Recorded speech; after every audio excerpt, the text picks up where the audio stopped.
తెలుగు రాష్ట్రాలలో విద్వేష రాజకీయాలు రావణ కాష్టంలా ఎందుకు మండుతున్నాయి?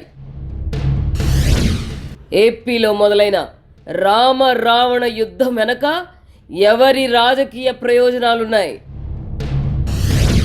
పురాణాలను దేవుళ్లను కించపరిచే వారి లక్ష్యం ప్రజల మధ్య మత చిచ్చు పెట్టడమేనా? కుల మత విద్వేషాలకు ఆజ్యం పోస్తున్న సోషల్ మీడియా వేదికల వెనక ఎవరున్నారు? మత గ్రంథాలను దేవుళ్లను వెక్కిరించే రంధ్రాన్వేషణ అభ్యుదయం ఎలా అవుతుంది?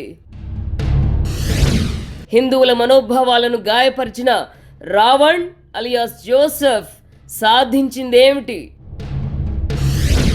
ప్రశ్న రావణ్ అరెస్ట్ విషయంలో కూటమి ప్రభుత్వం అన్ని పిల్లి మొగ్గలు ఎందుకు వేసింది? రావణ్ ఇంతలా రెచ్చిపోవడం వెనక ఉన్న వ్యక్తులెవరు? వారి ప్రయోజనాలు ఏమిటి? విడిపోయిన పుష్కర కాలం తర్వాత కూడా ఆంధ్ర తెలంగాణ లొల్లి ఎందుకు నిద్రలేస్తోంది?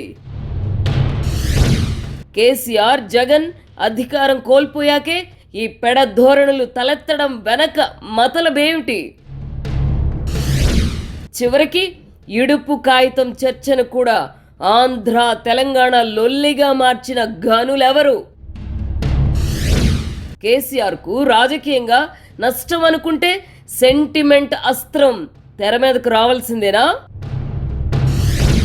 పవన్ పై మండిపడుతున్న ఉద్యమకారులు హైదరాబాద్కు వీసా కావాలన్న వయస్సును మరిచారా? ముఖ్యమంత్రి చంద్రబాబును వదిలేసి జనసేనానిని జగన్ ఎందుకు టార్గెట్ చేసుకున్నారు?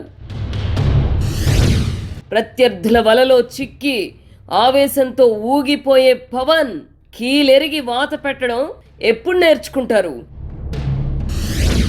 వర్తమాన రాజకీయ పరిణామాలపై ఆర్కే మార్క్ సునిశిత విశ్లేషణ.